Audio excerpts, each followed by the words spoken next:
Imagine all the salary increases that you've received ever since you got your first job. So the moment you get, every time you get a salary increase, you sweep it.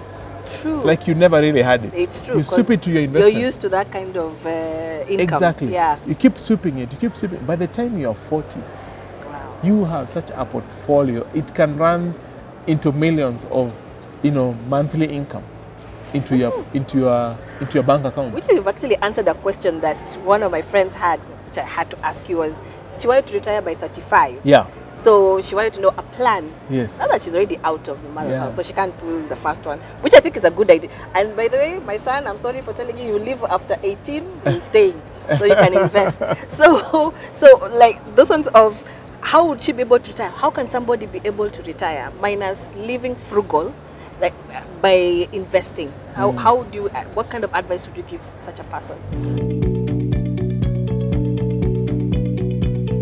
I think first and foremost, from our observation, a lot of people who are employed, they enter into these pension schemes. Yes. And that's like the only most important investment they've ever made, besides buying a house, and they are living in the house, so the house never generates any income for them. So when they are retiring, they are hoping that their retirement package or their pension scheme will give them something that will be enough to sustain their lifestyle. But the reality is, it never does. It's true. How much do you? It never does. I think 500 shillings or something. It's the government one, NSSF. NSSF I think contribute about 2,000 bob now. Oh, that's not bad. Yeah, but it used to be 200 bob. But the thing is, in very rare occasions, do you find somebody with a pension scheme that is enough to take care of his lifestyle at the point of retirement. At that point in time, remember, medical bills shoot up. Yeah. Insurance companies don't want to insure an old guy. Exactly. So there are health challenges. Then you probably are supporting one or two kids who maybe they are slow to take off in life. Yeah. So there's so many things that bombard people at that point in time. So the key thing is, from your first job, you start building what we call a lifestyle portfolio. Oh. And the lifestyle portfolio will complement your retirement portfolio at the point of retirement. Your lifestyle portfolio plus your retirement portfolio will more than take care of all your retirement needs. Wow. Okay. That's the trick. I know that's the trick. Now for some people as well, like late bloomers. Yes. So I think most of us are in that level. We're about 35 and above. We should have started at 21. We would have been very far by now. But now for late bloomers, it's never too late to invest. What kind of advice would you give somebody who's starting now? 40. There are many, by the way.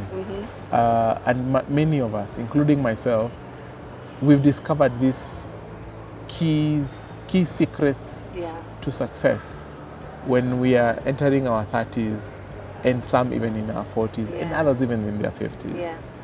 So this is how I always, because I've had so many people asking me this question, but this is how I always respond. Yeah. If you are a father, if you are the head of the home, you are the husband and the father, you're the captain of that house. Yeah. If you imagine yourself as a captain of a ship, and you know the path that you are on, there's an iceberg that is right ahead, and if you go at the pace you're going, you're gonna hit it, and the whole ship will shatter into pieces, and there will be no life saved. What would you do? Do everything possible. You would do everything possible. Yes, it's true. To turn the ship around, even if it's to land on an emergency in a nearby shore. True. Yeah, change of direction, you get it? Yeah. And that's the thing. We are captains of our families. If you realize you're too late, you've got to sit down with a financial advisor like ourselves, and we say, if you want to retire at 50 or at 45, you need this size of portfolio to take care of your needs. If you're starting late, then it might require you to tighten your belt a little bit, like I did with my wife. Yes. You get it? Yeah. Where we had to assume we have only one income in the house. So you've got to make some tough decisions, just like that captain on the sea would make tough decisions. Yes. Just like that pilot would have to make tough decisions. The key thing is to land your passengers safe. So the key thing is to make sure your family gets to that point safe. Yeah. So there is no easy answer, and there is no magic bullet. The thing is, we'll have to sit together and we'll come down with two, three decisions that if you don't make, then you'll not have made the right call for your family. It's true. And well, my mom is, I think, is one of the person who always believes in saving, and she's done so much. I see her running around so much because she has a shamba, she's still teaching, she's doing so much. She has multiple incomes. Yes, multiple incomes. And but she's retired. She's not retired, she's still teaching. Okay. But I find it, she's exhausted. And I think she should be resting now. See the difference between my mom and my dad is happy with his retirement, is cool. You don't have to work. But my mom is like, no, we keep on working, you know, because sometimes she's in the school of thought of if you stop working, you grow old. So she likes being busy. But I always find that that's a little bit tiresome.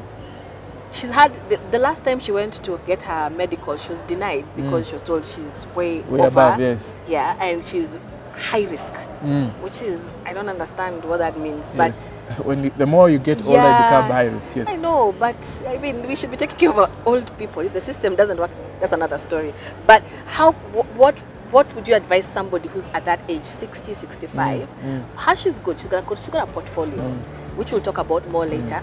But for somebody who's getting the golden handshake, which now I hear 40% of the government people are going to leave. You'll have 40% of the workforce in government retiring. And they'll be given a golden handshake. Maybe adequate, may not be adequate. How would you advise a person to start investing at that time, at that particular point, 60, 65?